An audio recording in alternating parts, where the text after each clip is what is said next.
Hey sports fans, we're back, and today we're here to break some news that is sure to break the internet with word that all-pro, all-worldwide receiver Julio Jones is leaving the Atlanta Falcons, where he has spent the last decade, to potentially head across the coast to the San Francisco 49ers. After letting the Falcons know he wanted out, it looks like the organization is going to oblige and give Julio his walking papers and a chance to continue his career elsewhere, with the two sides coming to an impasse. Julio had spoken during the 2020 season expressing his love for the Falcons, but given the recent breakups in the NFL between organization and star players, this situation is just the latest saga in the ever-changing NFL landscape, with another huge reminder that the NFL, of the many things it could stand for, can mean not for long, and in Julio's case, a departure from Atlanta seems imminent and has gone from a big if to when in the blink of an eye. But before we jump into all the gritty details of this high-profile divorce, with it now being crystal clear that both sides have accepted this marriage is heading to Splitsville, do me a favor and click that subscribe button so you can stay up to date on this channel and more content like this.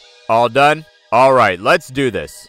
It seems like just yesterday the Atlanta Falcons were being crowned NFC champions, doesn't it? Well, it's been 5 years now since Matt Ryan finally put it all together and received his first and only MVP trophy while orchestrating a high-flying offense that featured Julio Jones and company and brought the team to within inches of a Super Bowl title. If it weren't for a forgettable Super Bowl collapse that will go down as one of the worst collapses in a championship game in any sport and forever live in infamy to Falcons fans after their team snatched defeat from the jaws of victory, today we may be singing a different tune about Julio Jones, the Super Bowl champion wanting to win another ring for the franchise that drafted him. Instead, we're here. Where is here exactly, you ask? A very precarious place for the Falcons, who are struggling to find their place in a division that is being dominated by the Super Bowl champion Tampa Bay Buccaneers and the New Orleans Saints. Now entering age 32 and in the final stages of being one of the most imposing athletes on the football field, Julio wants to spend the remainder of his prime chasing a Super Bowl ring. Can you blame him for wanting a divorce? In the last 5 seasons, the Falcons have failed to advance past the divisional round and have missed the playoffs in the last 3. The glaring problem for the Falcons over that abysmal stretch was a defense that has been shredded by just about any offense it's faced. Entering the 2021 draft, many thought the organization would address that side of the ball, but instead drafted an offensive player on a team where the offense wasn't a glaring problem. They also failed to upgrade an aging Matt Ryan with the likes of Justin Fields, which would have been more digestible given Ryan's age, rather than making a tight end the highest selection for the position in the history of the draft. It's not that drafting Pitts was a bad move. The 6'6", 240-pound Pitts is a mismatched nightmare for defenses and is a freak of his own right, but when you allow the most yards per game in the NFL and give up the 4th most points, you might think that side of the ball would be a priority. Either way, Julio voiced his displeasure months ago, according to reports, and perhaps the Falcons knew the writing was on the wall and already moving on to the next best thing. The trade winds began swirling right before the NFL draft last April, but have since picked up to a Category 5 with the Julio trade talk, but just this week, Julio put all the speculation to rest after a call from honorary Uncle Shannon Sharpe on his show with Skip Bayless, Undisputed.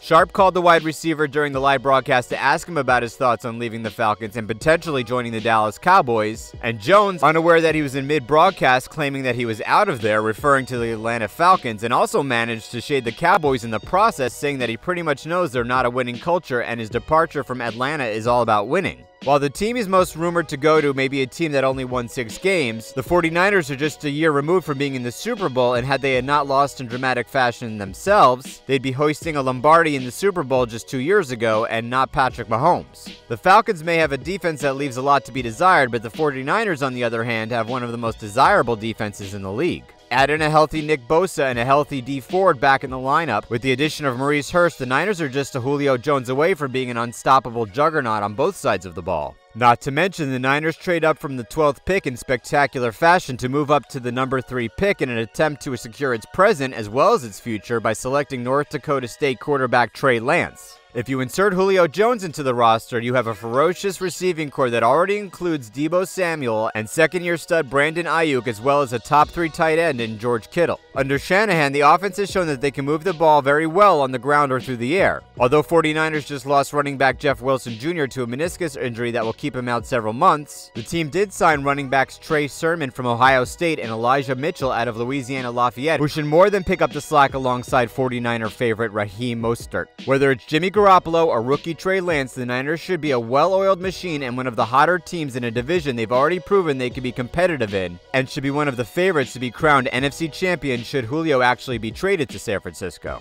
Remember that high-flying offense we talked about? That offense may have been quarterbacked by Matt Ryan, but it was offensive coordinator Kyle Shanahan who was drawing up what had defenses on their heels and made the Falcons appear virtually unstoppable and paved the road for the team's success. Julio played for Kyle Shanahan before and may have been a big reason why Shanahan is the head coach of the Atlanta Falcons in the first place. Kyle Shanahan did all he could without tampering and said it would never hurt to have a guy that already knows the offense and that he's already familiar with on the team. The Vegas odds makers have also chimed in and have the 49ers as one of the top candidates to land the two-time All-Pro. Some leaks out of the Julio camp have linked the wide receiver to the Patriots and the Tennessee Titans, with the team's current number 11 A.J. Brown doing his best to recruit Julio via Instagram and TikTok. The 49ers are our favorite to land Julio, with a trade to San Francisco appearing imminent. It remains to be seen what Julio will do, and even though Julio let it slip to Shannon Sharpe that he wanted out of Atlanta, Uncle Shannon may not be getting invited to too many barbecues as, like it or not, the world now knows he wants out of Atlanta, and the one destination off his list, and also removing Shannon Sharpe from Julio Jones' agent's Christmas list, is the Dallas Cowboys.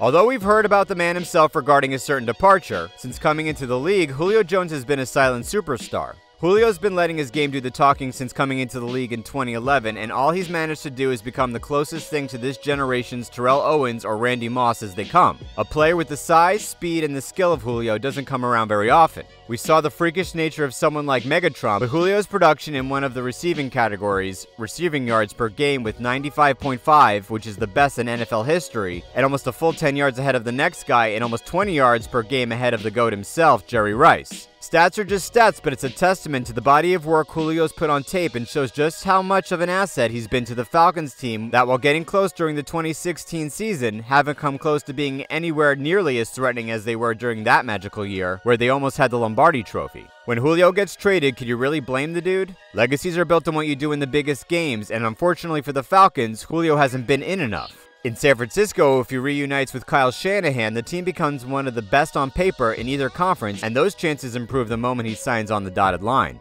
Alright, sports fans, that's it for our time on Julio Jones and his conceivably imminent trade to the San Francisco 49ers and the drama that is surrounding the receiver and the franchise. Well, let us know what you think about the Julio Jones trade situation by dropping a comment, and as always, if you're not already a subscriber, go ahead and click that subscribe button so you can stay up to date on this channel and get the latest videos as they drop. Until next time, sports fans.